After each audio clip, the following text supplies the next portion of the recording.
Kasus kehamilan kembar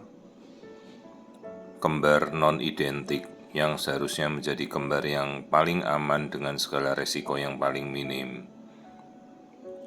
Namun dalam kasus kali ini adalah kembar non-identik, kembar dikorionik beda plasenta, artinya berbeda secara genetik. Janin yang satu normal dan janin yang satu membawa kelainan yang sedemikian berat,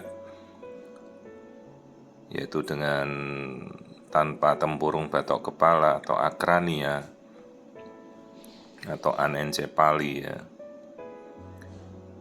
Jadi ini pasien kasus rujukan yang pernah saya temukan,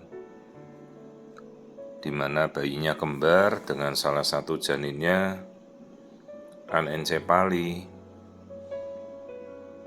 sementara janin satunya normal, dan ini kembar tidak identik, artinya kan secara genetika mereka individu yang berbeda satu sama lainnya.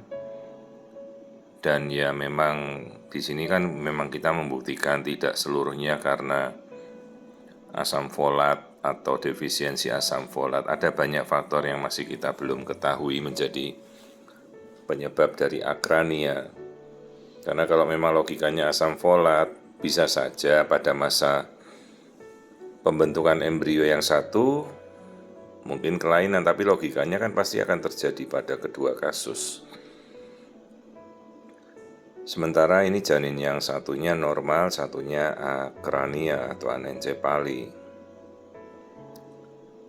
Sayangnya dalam kasus kondisi kehamilan kembar seperti ini kan kita tidak bisa memilih salah satunya yang normal atau salah satu yang cacat anencefal ini ya. Tetap dua-duanya akan berkembang sampai nanti ya, karena tidak mungkin salah satu lahir, pasti dua-duanya kan akan terdampak. Jadi apapun yang terjadi ya ini pasti berlanjut sampai nanti persalinan. Dan kasus akrania ini tanpa batok kepala ini memang tidak mungkin kompatibel untuk kehidupan ya, pasti setelah lahir pasti akan tidak bertahan. Jadi selama dalam kandungan ya mereka berdua tidak ada dampak apapun, karena memiliki dua plasenta, sekat terpisah ya, satu sama lain terpisah dengan dinding yang cukup tebal dari kantung hamil masing-masing. Nah kalau faktor-faktor yang lain, faktor virus, infeksi ya bisa saja, tapi masalahnya ini kita tidak tahu kenapa, karena logikanya kan ini pada kehamilan kembar ya, salah satunya normal, tidak ada masalah, kenapa satunya kena begitu. Ya ini kita tidak bisa memilih apapun ya, ini sudah 14 jalan 15 minggu. Jadi ini yang menjadi fokus saya, ini bayi yang akrania dulu, nanti baru kita lihat bayinya yang normal ya. Jadi kalau kembarnya identik, justru kadang malah satu genetika ya mereka. Tapi ini kan karena kembarnya non-identik, dikorionik dua plasenta, ya ini yang menjadi kesulitan. Kenapa ini bisa terjadi? Satu janinnya normal kok satu janinnya malah anencefal ya, tanpa batok kepala gitu. Dan ya kita harus menjelaskan dengan sejelasnya ya. Kasus seperti ini kita apa boleh buat, kan harus memang berlanjut sampai nanti dia lahirkan keduanya. Ya, tidak mungkin kita memilih salah satu. Nih tempurung kepalanya tidak ada, itu sampai batas bola mata, di atasnya sudah tidak ada batok kepala ya. Ini bayi yang anencefal. Kelamin bisa saja berbeda, genetik bisa saja berbeda ya. Ini kita kemudian nanti lihat janin yang normal ya. Janin yang normal di sebelahnya persis. Nah kalau dari ketuban pasti warnanya berbeda, karena kalau anencefal itu lapisan otaknya kan sudah bercampur di air ketuban. Jadi air ketubannya itu seperti warna merah daging begitu ya. Kalau yang dengan normal ya air ketubannya jernih. Nah, ini kita mengamati bayi yang normal. Nah, ini bayi yang normal sedang membelakangi, itu tempurung kepalanya bagus, bentuknya bagus ya. Nah, yang itu sekatnya di belakang punggung si bayi itu sekatnya kamarnya dia, sekat kamar pemisah dia ya. Jadi dia tidak bergabung dengan kakaknya atau adiknya itu. Ini kembar yang satunya normal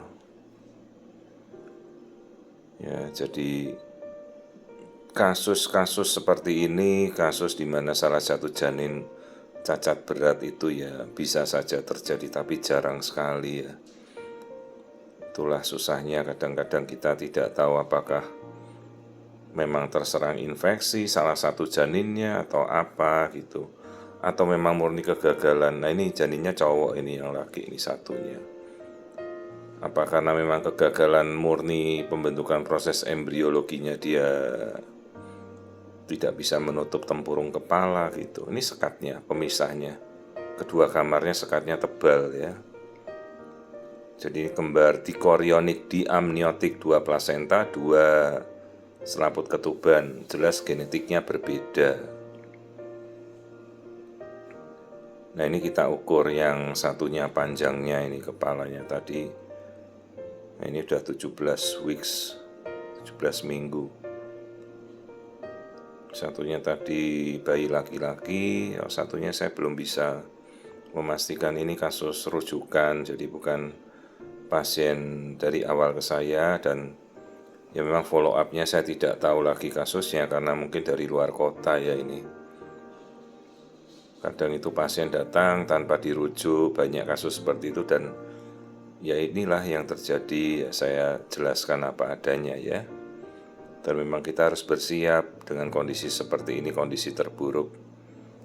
Ya minimal kita sudah tahu kondisinya, jadi orang tua itu sudah mengerti ya. Kadang terkaget-kaget begitu datang ingin melakukan screening, ternyata salah satu janinnya bermasalah. Tapi ya lebih baik kita tahu dari awal daripada nanti kita tidak tahu sampai akhir gitu. Apalagi kalau misalnya kasus-kasus yang bukan dirujuk. Banyak kasus sekarang itu untuk pemeriksaan mereka secara mandiri datang. Ya sekarang pasien-pasien sangat teredukasi. Mereka mengerti untuk melakukan pemeriksaan feto-materna terlepas dari dirujuk atau tidak ya. Jadi kadang keinginan sendiri. Tapi ya kadang-kadang ya seperti ini. Kadang-kadang kita temukan suatu kasus yang sangat berat ya. Dan memang saya harus mengungkapkan dan memberi penjelasan terlepas seberapa beratnya kasus itu, harus kita jelaskan dengan teliti ya. Jadi satu janinnya anencepal, satu janinnya normal, bayinya kembar tidak identik ya, yang harusnya menjadi kehamilan yang paling aman, tapi ya sayangnya salah satu janinnya cacat berat ya. Nah, ini kita lihat kembali posisinya sebelah-sebelahan. Satu janinnya normal, satu janinnya tidak punya batok kepala. Dan ini ya tetap harus lanjut sampai akhir, karena kan yang sehat itu harus kita pertahankan sampai akhir, tidak bisa terlepas dari apapun satunya cacat berat ya. Tapi yang nanti biasa akrania itu mereka langsung, yang satunya langsung tidak bertahan setelah lahir. Akrania atau anencefal itu tidak kompatibel untuk kehidupan ya, tidak mungkin bisa hidup bayi tanpa batok kepala ya. Beda lagi dengan mikrocepal. Kalau mikrocepal itu bagian tempurungnya ada, tapi bagian struktur otaknya menyusut begitu, jadi volume otaknya yang berkurang. Jadi kasus anencefal.